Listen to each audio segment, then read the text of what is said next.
إن الحمد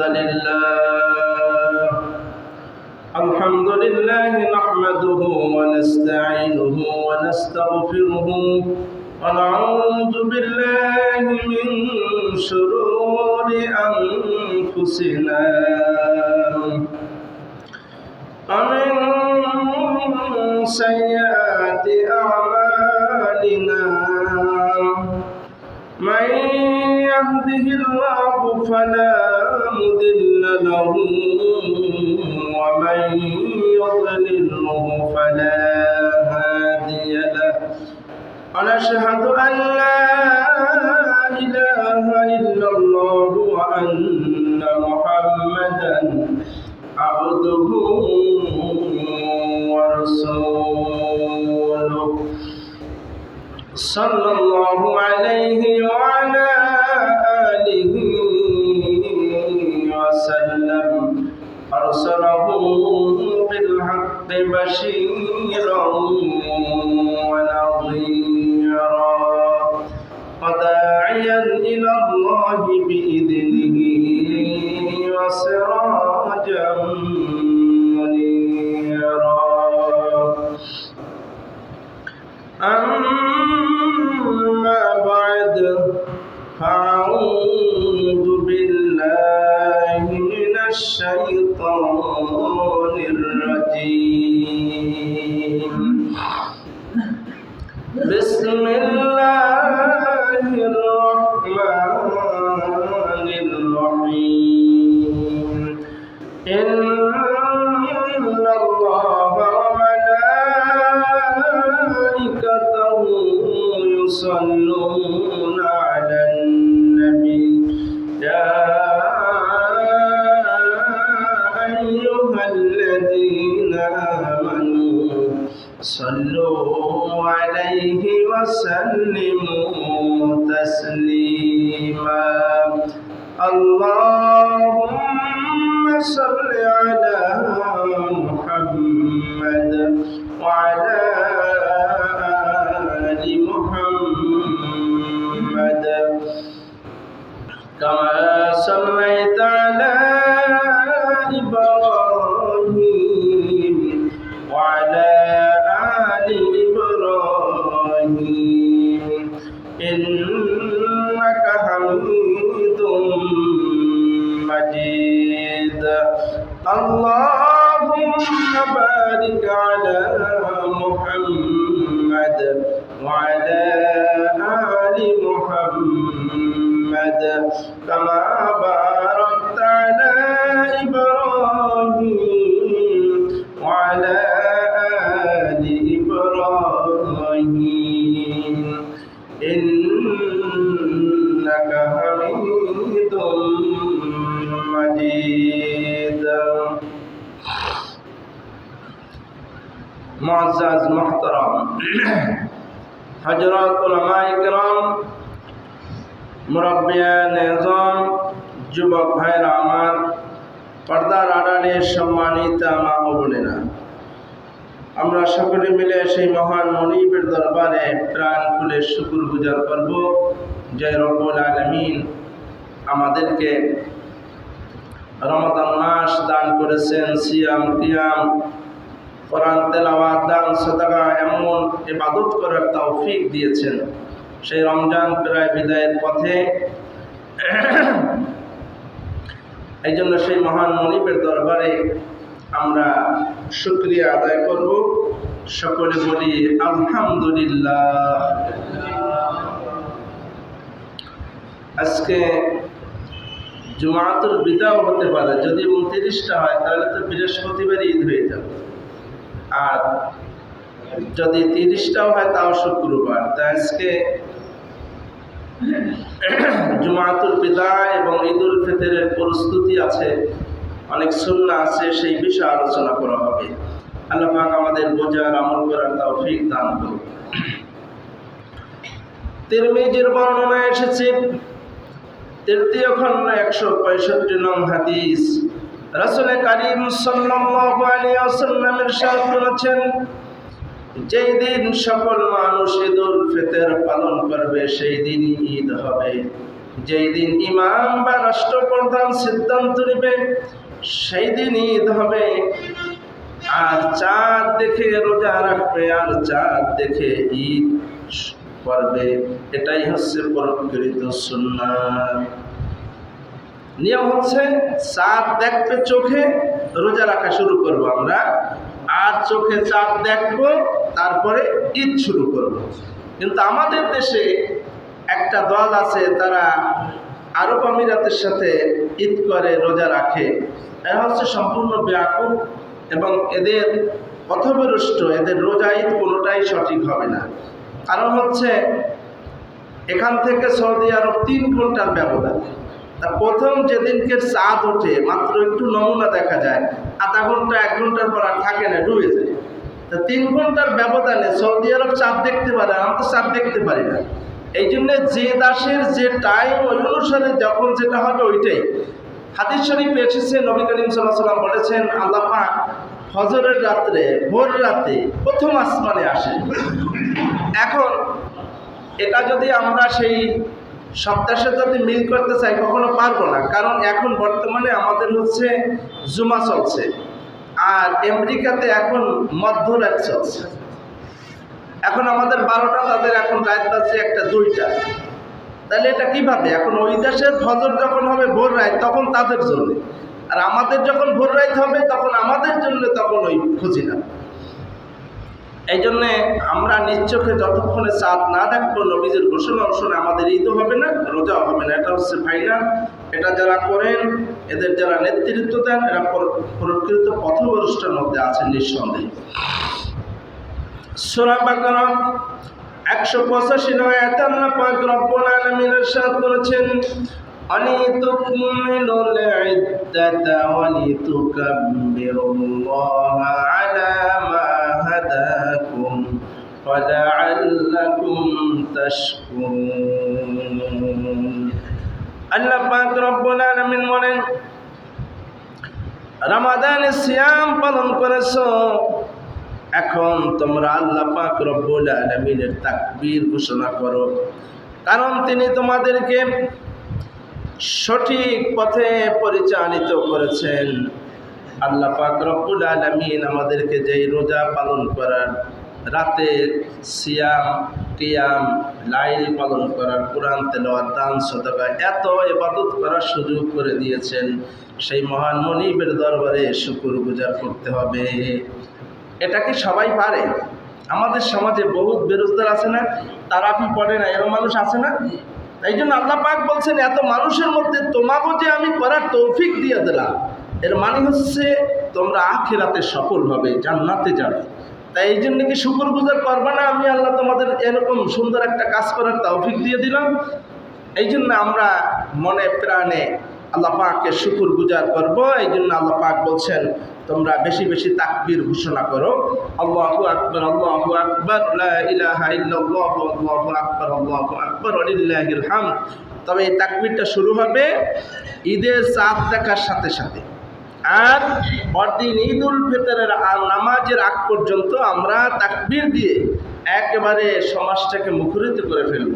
প্রত্যেকের বাড়ি ঘরে ছেলে মেয়ে স্ত্রী পরিবার সবাই তাকবীর পাঠ করতে থাকবেন, আল্লাহু আকবার, আল্লাহু আকবার, লা ইলাহা ইল্লাল্লাহু, আল্লাহু আকবার, আল্লাহু আকবার, ওয়ালিল্লাহিল হামদ। এই তাকবীর আমরা বেশি বেশি পাঠ করব। মুস্তাদরাক হাকিম প্রথম খণ্ড 733 নং হাদিস, রাসূল করিম সাল্লাল্লাহু আলাইহি ওয়াসাল্লাম ইরশাদ করেছেন, ঈদুল ফিতরের অন্যতম ইবাদত হচ্ছে যাকাতুল ফিতর আদায় করা ফরজ। যাকাতুল ফিতর এটা আদায় করা ফরজ।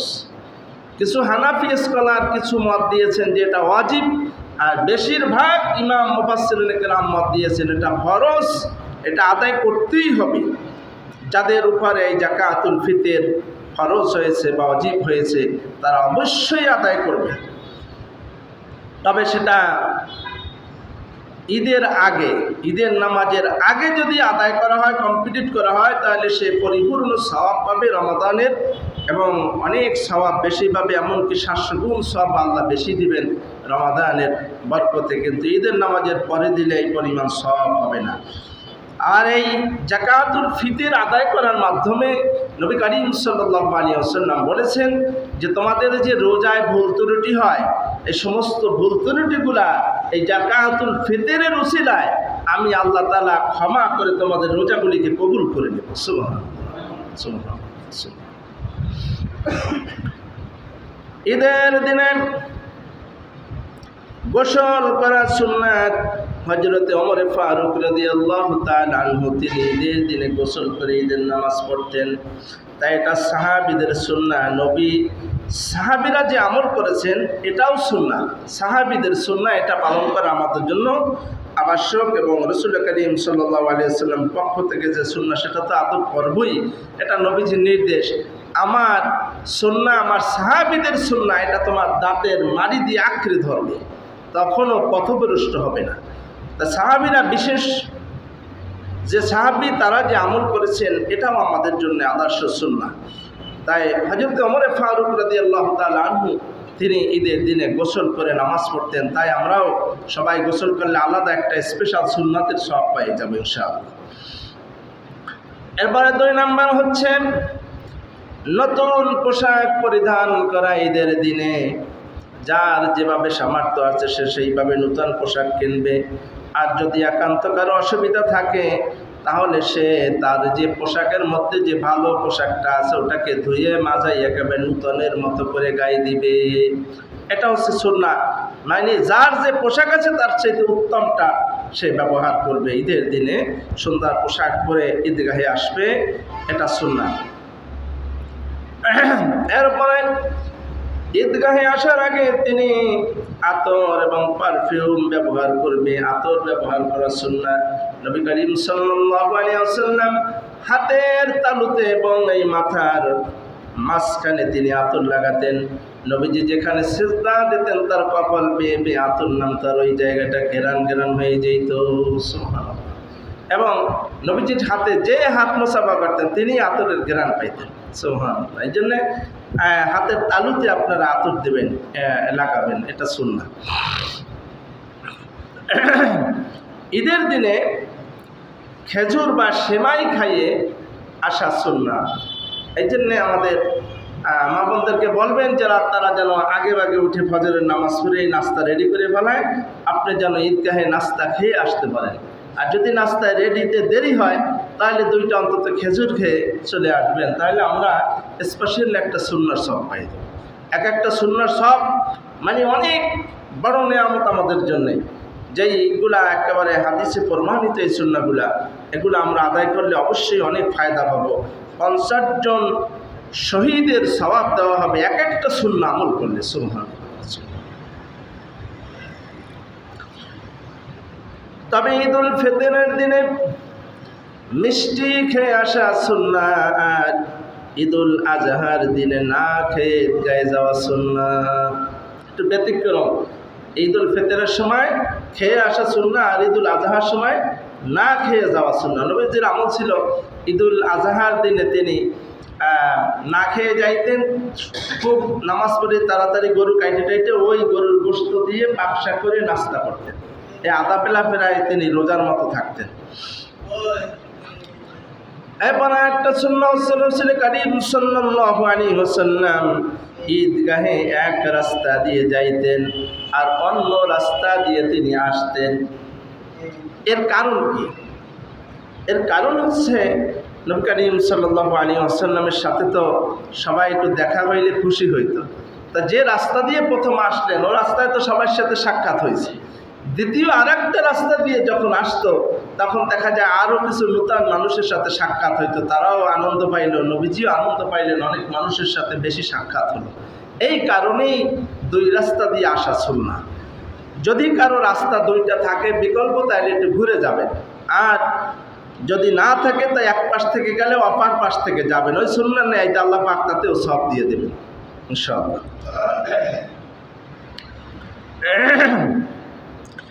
ঈদের দিনে নবী করিম সাল্লাল্লাহু আলাইহি ওয়াসাল্লামের নির্দেশ হচ্ছে ঈদের দিনে ছেলে মেয়ে স্ত্রী পরিবার সবাইকে নিয়ে তোমরা ঈদগাহে আসবে।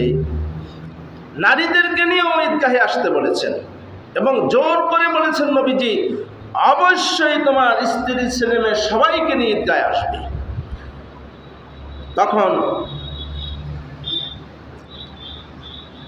নবী করিম সাল্লাল্লাহু আলাইহি ওয়াসাল্লামকে এক মহিলা প্রশ্ন করেছেন, ইয়া রাসূলুল্লাহ, আমার তো হিজাব নাই, আমি আসবো কিভাবে? নবীজি বললেন, যার দুইটা তিনটা আছে তার থেকে একটা ধান নিয়ে হইলেও ঈদগাহে আসে। সুবহানাল্লাহ, কত গুরুত্ব দিয়েছেন। এরপরে আর এক মহিলা বলছে, ইয়া রাসূলুল্লাহ, আমার তো পিরিয়ড চলে, আমি অসুস্থ। তার বলছে, তুমি তারপরেও ঈদগাহে আসো, তবে তুমি নামাজে অ্যাটেন্ড করবা না, নামাজ পড়বা না, কিন্তু দোয়ায় এবং সবার সাথে আনন্দে শরীক হবা। সুবহানাল্লাহ, কত সুন্দর গুরুত্বপূর্ণ বিষয়। এই জন্য আমাদের যেন আমরাও আস্তে আস্তে মা বোনদের জন্য ঈদগাহের সুন্দর ব্যবস্থা করতে পারি, আল্লাহ যেন সেই তৌফিক দান করে ইনশাআল্লাহ। এগুলো আমাদের দেশের যারা খতিব আছেন তারা উৎসাহ করেন না। উৎসাহ করলে এগুলো আজকাল টাকা পয়সা আছে, ব্যবস্থা করা বিশেষ কিছু না, কিন্তু তারা মনে করেন যে না, ঈদগাহে না আসলেই ভালো। কিন্তু এভাবে স্পষ্ট হাদিস রয়েছে। আবার দেখেন, এই ঈদে মা বোনরা বাজারে যে সমস্ত বাজার করেন, এতে সমস্যা হয় না, নামাজে আসতে সমস্যা হয়।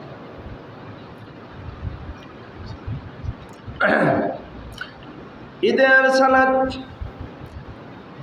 নবী করিম সাল্লাল্লাহু আলাইহি ওয়াসাল্লাম ঈদের সালাত পালন করতেন, আদায় করতেন। দুইটা মত পাওয়া যায়।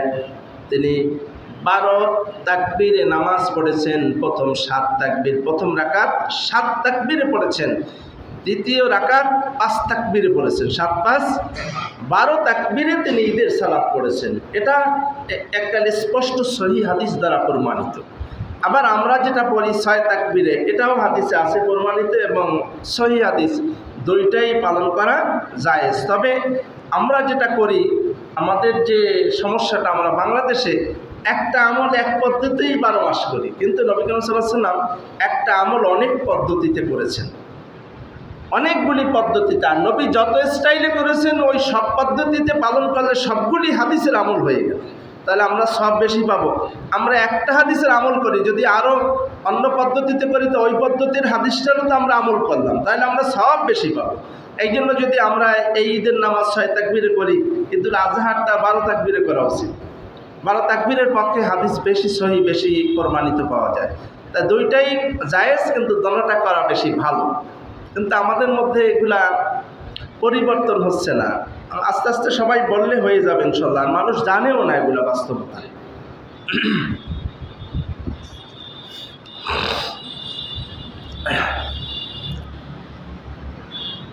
নবী করিম সাল্লাল্লাহু আলাইহি ওয়াসাল্লাম এই যে বিতির নামাজটা, এটা আমরা অনেকেই বুঝি না, আমার উপরে রাগও করে অনেকেই, কিন্তু আপনারা একটু ঘাটাঘাটি করলে পাবেন নবী করিম সাল্লাল্লাহু আলাইহি ওয়াসাল্লাম সবচেয়ে যেটা বেশি আমল করতেন, সবচেয়ে শক্ত হাদিস যেটা, সেটা হচ্ছে নবীজি প্রথম 2 রাকাত করে সালাম ফিরাইতেন। 3 রাকাত নামাজ কীভাবে পড়তেন শোনেন, 2 রাকাত করে সালাম ফিরাইতেন, পরে 1 রাকাত করতেন, এই 3 রাকাত এই স্টাইলে পড়তেন। এটা সবচেয়ে বেশি জোরদার হাদিস পাওয়া যায়, সেই বুখারীতে রয়েছে।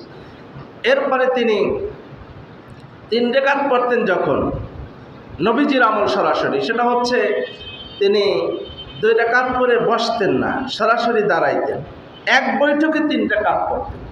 এটাও সেই বুখারীতে হাদিস আসছে, খুব জোরদারভাবে শক্ত প্রমাণ এগুলা রয়েছে। এরপরে নবী করিম সাল্লাল্লাহু আলাইহি ওয়াসাল্লাম 2 4 রাকাত করে পরে 1 রাকাত পড়তেন, 5 রাকাত পড়তেন। আবার 2 6 পড়তেন, শেষে 1 রাকাত পড়তেন, 7 রাকাত সব বেতের হয়ে যেত।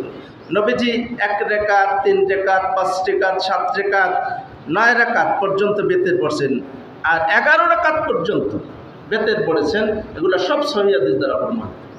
একাধিক পদ্ধতি রয়েছে।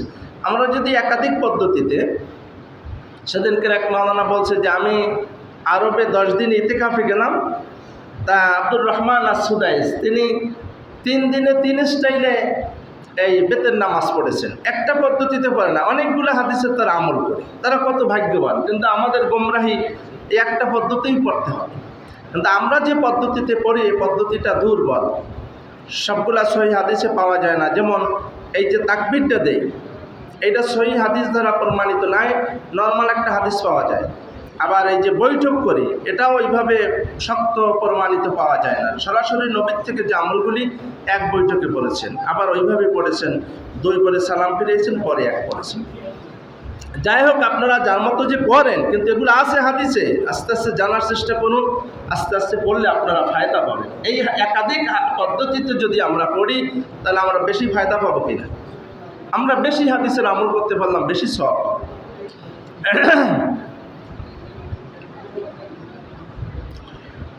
ঈদের সালাত এর পরে খুতবা শোনা সুন্নাহ। রাসূল করিম সাল্লাল্লাহু আলাইহি ওয়াসাল্লাম সর্বপ্রথম ঈদগাহে আসতেন, এসে তিনি সর্বপ্রথম সালাত পড়াইতেন। ঈদগাহে নবীজি আইসেই সর্বপ্রথম কি কাজ করতেন? ঈদের নামাজ পড়তেন। আমরা কি করি এখানে একটু উল্টো করি, সেটা হচ্ছে আমরা আইসে আগে কিছু আলোচনা করি, তারপরে নামাজ পড়ি। এটাও সুন্নাহ পরিপন্থী কাজ।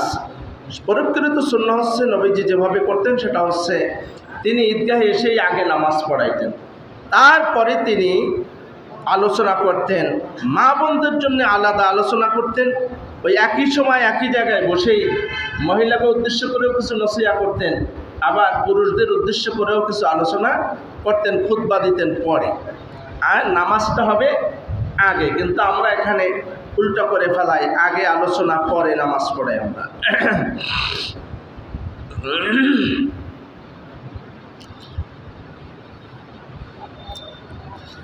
ঈদুল ফিতরে সালাত আদায় করার সময় সূর্য ওঠার আধা ঘন্টা পরেই ঈদের নামাজের টাইম হয়ে যায়। নবী করিম সাল্লাল্লাহু আলাইহি ওয়াসাল্লাম ঈদের নামাজ পড়তেন যখনই ফজরের নামাজের পরে আধা ঘন্টা পরেই তিনি ঈদের সালাত পড়তে পারেন, টাইম হয়ে যায়।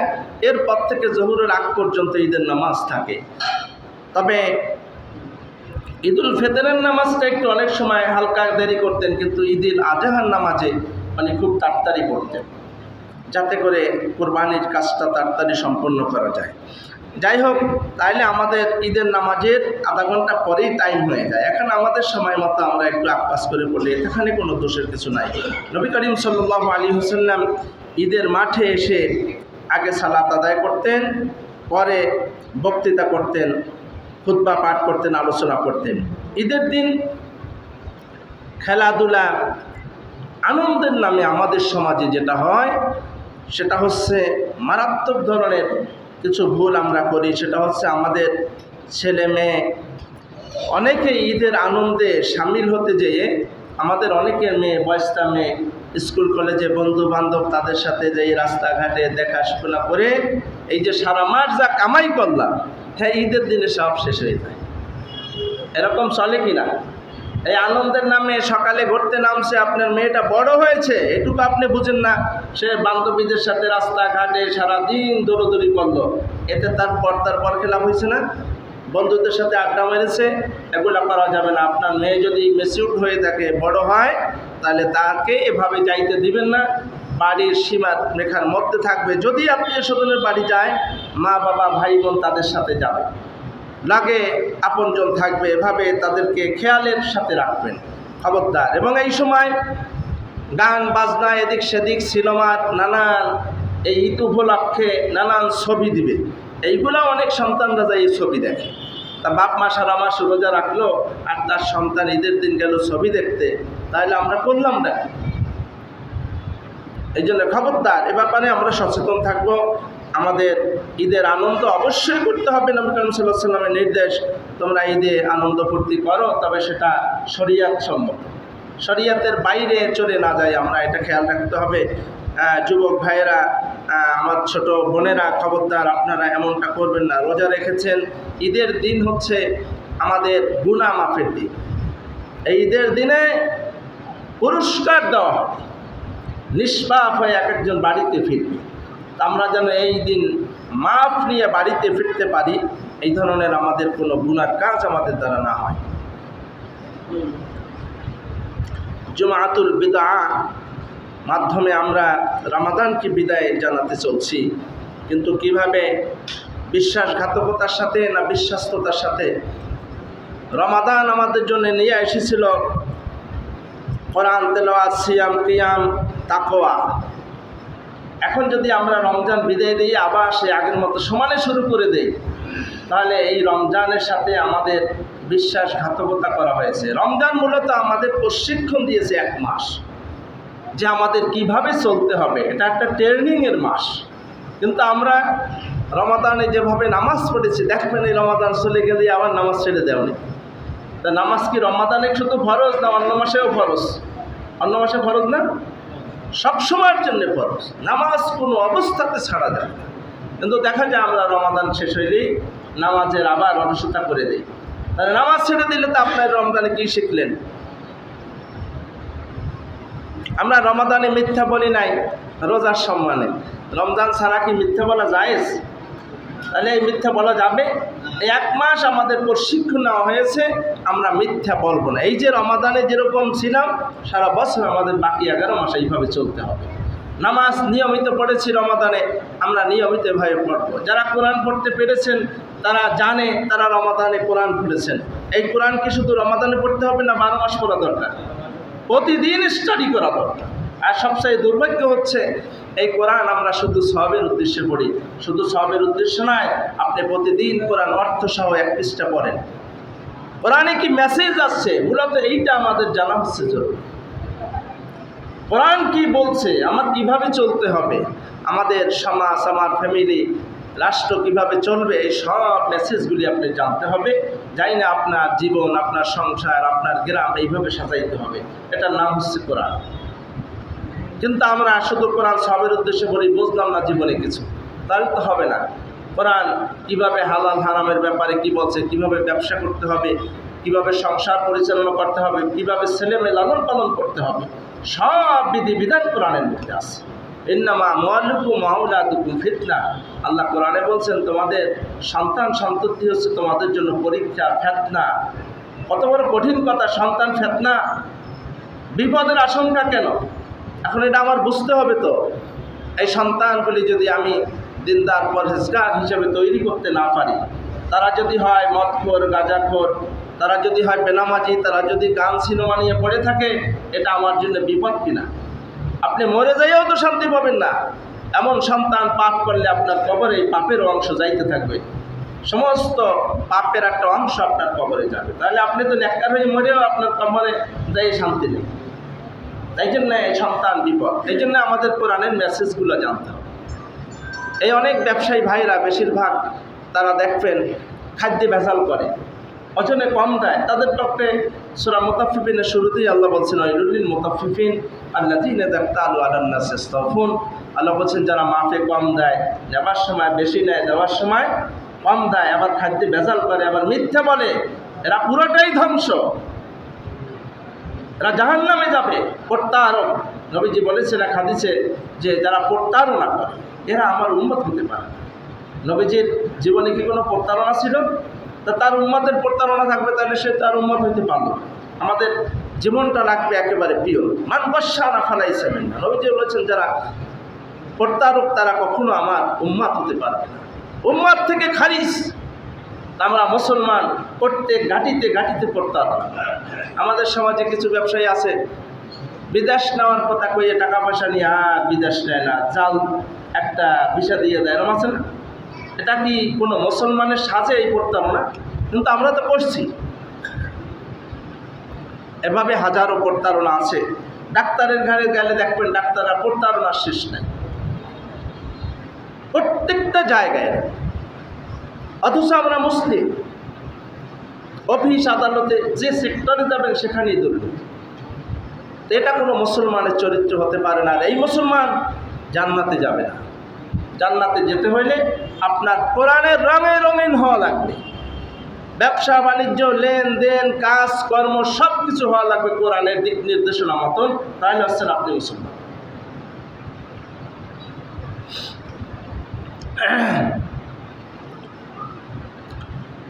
রাসূল কারীম সাল্লাল্লাহু আলাইহি ওয়াসাল্লাম ইরশাদ করেছেন, সিয়াম ছাড়বো না। কারণ নবী করিম সাল্লাল্লাহু আলাইহি ওয়াসাল্লাম বলেছেন, আমাদের রমজানে 30 রোজা গিয়েছে, কিন্তু এর পরেও তো আরও অনেক রোজা আছে। সেটা হচ্ছে রমাদানের সবচেয়ে বেশি আল্লাহ পাকের প্রিয় হওয়া, তাকওয়াবান হওয়ার জন্যে নফল রোজা, নফল ইবাদতটা বেশি কার্যকর। সেটা হচ্ছে প্রতি মাসে 13, 14, 15 এই 3টা রোজা নবী করিম সাল্লাল্লাহু আলাইহি ওয়াসাল্লাম রাখতেন। এটা সহিহ হাদিস দ্বারা প্রমাণিত। সপ্তাহে 2 দিন, সোমবার, বৃহস্পতিবার, এই 2 দিনও রোজা রাখার অনেক গুরুত্ব রয়েছে। সোমবার, বৃহস্পতিবার এবং জুলহজ মাসের প্রথম 9 দিন, এটাও সহিহ হাদিস দ্বারা প্রমাণিত। আরাফার দিন রোজা আছে, আশুরার রোজা, এগুলো হচ্ছে প্রকৃত সুন্নাত। এছাড়া আমরা যে রোজা অনেক বাড়তি রোজা রাখি, এই শবে মেরাজের রোজা রাখি, এগুলো মূলত হাদিসে নাই, আমরা আবেগে রাখি। যেগুলো হাদিসে আছে এইগুলো আমল করেন ফায়দা হবে, যেগুলো নাই এগুলো করে কোনো ফায়দা নেই। শবে বরাতে আমরা রোজা রাখি, এটাও কোনো সহিহ হাদিস দ্বারা প্রমাণিত নাই। আপনারা এই যে রোজাগুলির কথা বলবো, এগুলো সব বিশুদ্ধ হাদিস দ্বারা প্রমাণিত। রসুল কারীম সাল্লাল্লাহু আলাইহি ওয়াসাল্লামের রেগুলার আমল ছিল। এইগুলা করলে আপনি যেমন পাবেন সওয়াব, তেমন হবে আপনি আল্লাহর কাছে বেশি তাকওয়াবান হবেন। তারপরে রমাদান মাস শেষ হওয়ার পরে আমরা শাওয়ালের মাসে 6টি রোজা আছে। এই 6টি রোজাও বেশ গুরুত্বপূর্ণ। যারা 6টি রোজা এই রমাদানের পরের মাসে রাখবেন, তাদের জন্যে সারা বছর নফল ইবাদত রাখলে যে সওয়াব হবে, সেই পরিমাণ সওয়াব আল্লাহ তাকে দান করবে। সুবহানাল্লাহ। এই রোজাটাও যেন আমরা রাখতে পারি। 6টা রোজা যারা রাখবেন তারা 12 মাস রোজা রাখার সওয়াব পেয়ে যাবেন ইনশাআল্লাহ।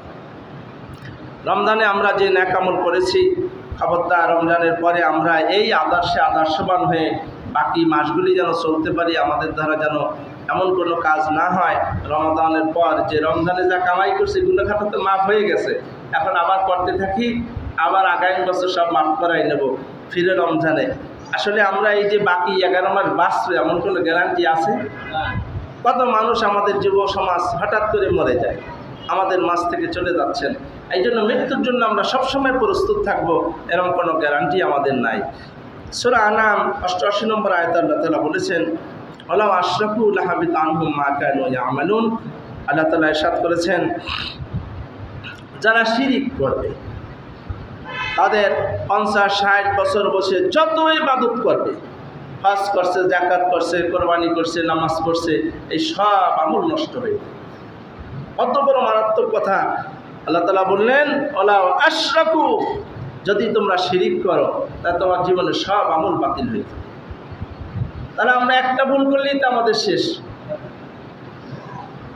এই জন্য আমাদের এই শিরিক, বিদআত, এই থেকে আমাদের আস্তে আস্তে বেরিয়ে আসতে হবে, এটা জানতে হবে আমাদের। আমরা অনেকেই বেদাত সম্পর্কে আমরা বুঝি না, এই শিরিক যে কিতে হয় এটা আমরা অনেকেই বুঝি না। এই জন্য আমাদের এই শিরিক আর বেদাত থেকে আস্তে আস্তে বেরিয়ে আসতে হবে। আমরা অনেক আমল করি, কিন্তু এই সমস্ত ভুলের কারণে আমাদের আমল নাম একেবারে 0 হয়ে থাকে, কোনো আমলই ভাণ্ডে থাকে না। মাছ ধরতে গেলেন, আপনার পাত্র যদি ছিদ্র হয়, সারা রাত মাছ ধরলেন, কিন্তু পাত্রতে থইলেন, পিছনের ছিদ্র ছিল, সব পড়ে গেছে, তাহলে এই মাছ ধরার কোনো ফায়দা আছে? সব মিথ্যা হয়ে গেল। তা আমরা অনেক কষ্ট করে এই রোজা, এই সিয়াম পালন করলাম, এত কষ্ট করে এত নেক আমল করলাম, আমরা কিছু কিছু ভুলের কারণে, শিরিক বিদআতের কারণে আমাদের সব আমল বাতিল হয়ে গেল। এই জন্য আমাদের সাবধান থাকতে হবে। আমল যেমন অর্জন করাও যায়, আবার আমল কি নষ্ট হয়ে যায়। আপনি গীবত করলেন একটা মানুষের নামে, আপনার আমল অনেকগুলো নষ্ট হয়ে গেল। এই জন্য আমাদের এই গীবত, শিকার, এগুলা থেকে আমাদের বেরিয়ে আসতে হবে। পর সমালোচনায় আমরা বেশি ইদানিং আগাই গেছি, অমুকে ভালো না, অমুকে ভালো না, আমি খুব ভালো, এগুলা খুব খারাপ। আলেম ওলামার মধ্যেও এগুলো এখন শুরু হয়েছে। একজন উঠেই আর একজনের বদনাম করা শুরু করে দেয়। এগুলো তো ইসলামে আসলে জায়েজ নেই। আমরা পর সমালোচনা থেকে বেঁচে থাকার চেষ্টা করব। রমাদান যেরকম গীবত, শিকার, মিথ্যা কথা, সমস্ত অশ্লীলতা থেকে আমরা বেঁচেছিলাম, বাকি 11 মাস যেন আল্লাহ তাআলা আমাদের এইভাবে এই ট্রেনিং নিয়ে আমরা চলতে পারি। এই কুতিবা আলাইকুমুস সিয়াম কামা কুতিবা আলাল্লাযীনা মিন ক্বাবলিকুম লাআল্লাকুম তাত্তাকুন। এই তাত্তাকুন অর্থ কি? তাকওয়া। এই তাকওয়া হচ্ছে সমস্ত অপরাধগুলাকে ছেড়ে দিয়ে বেরিয়ে আসা। আর সেটা শুধু ছেড়ে দিলেও হবে না, ঘৃণার সাথে ছেড়ে দিবে। আল্লাহ, আমি আগে মিথ্যা বলেছি, এমন একটা অপরাধ ছিল, আর করব না। এভাবে সমস্ত অপরাধ থেকে যখন আমরা বেরিয়ে আসতে পারবো, খারাপ কাজ ছেড়ে দিতে পারবো, তখন মনে করবেন যে আপনি সত্যিকারের ইমানদার হয়েছেন, তাকওয়া পরহেজগার অর্জন করতে পারছেন। এই জন্য আমাদের এই তাকওয়া অর্জন করতে হবে। যা কিছু চাবো একমাত্র আল্লাহর কাছেই যেতে হবে, আর কারো কাছে কিছু আশা করা যাবে না। আমাদের দেশে অনেক পীর ফকিরের কাছে আমরা অনেক কিছু আশা করে থাকি। অনেকে গণকের ধারে যায় না? এই গণকের ধারে গেলে ইমান থাকবে না। গণক কিছু বলতে পারে এই বিশ্বাস করলে আপনার ইমান থাকবে না। আপনার বাড়িতে কিছু চোর এনেছে, গণকের বাড়ি এসে রামগঞ্জ, কত ছিল না, তাও এটা কিভাবে জানবে? তার মানে তাকে মনে করা হয় সে গায়েব জানে কিছু, এটা তো গায়েবের ব্যাপার। তাহলে যদি কোনো মানুষকে গায়েব জানে এটা মনে করা হয়, তাহলে তার ইমান থাকে না।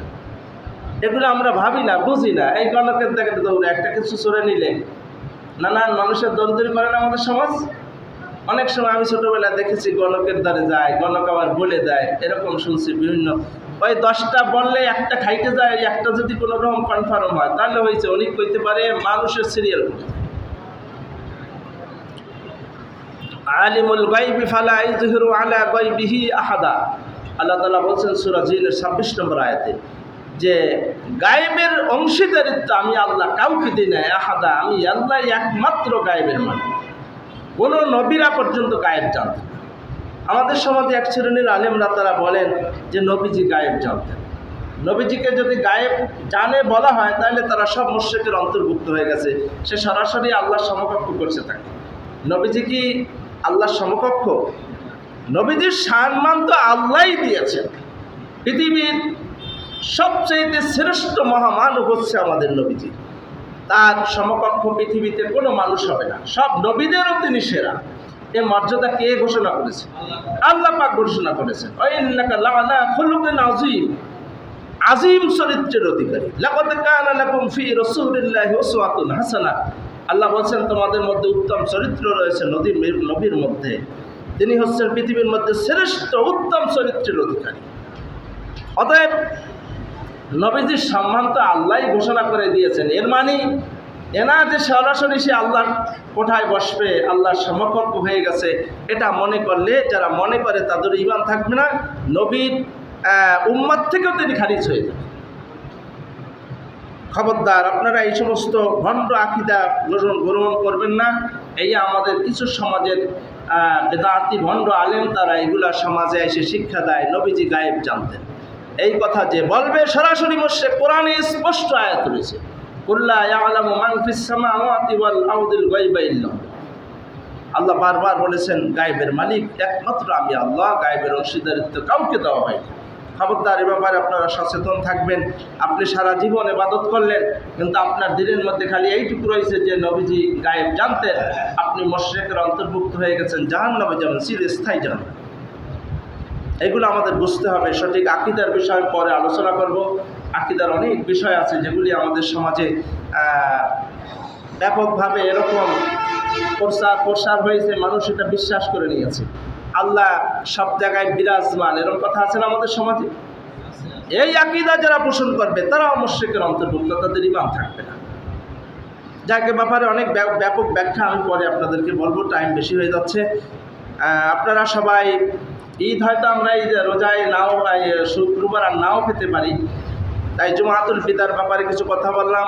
আর ঈদের দিনের অনেক সুন্নাহ আছে, আগেই আলোচনা করেছি। আসলে আপনারা আসতে আসতে দেরি করে ফেলেন। প্রথম দিকে যে আলোচনা ছিল ওখানে ঈদের অনেক সুন্নাহ নিয়ে আলোচনা করেছি। ঈদের দিনের অনেক স্পেশাল সুন্নাহ আছে, আমাদের অনেকেরই জানা না। এগুলা না আসলে কেমনে জানবে? আর আমাদের এক ভাই আমাদের কাছে একটু সাহায্য চেয়েছেন, উনি অসুস্থ। আপনারা যারা পারেন ওনাকে একটু সাহায্য করবেন। রমাদান মাস সাহায্য করলে তো এমনি সওয়াব বেশি এখন, আর পাশাপাশি অসহায় মানুষদের পাশে আমাদের দাঁড়ানো এটা একান্ত দায়িত্ব। তা আমরা ওনাদেরকে একটু সবাই সাহায্য করব, 2-3 জন মিলে শেষের দিকে একটু কালেকশন করে দিয়ে সব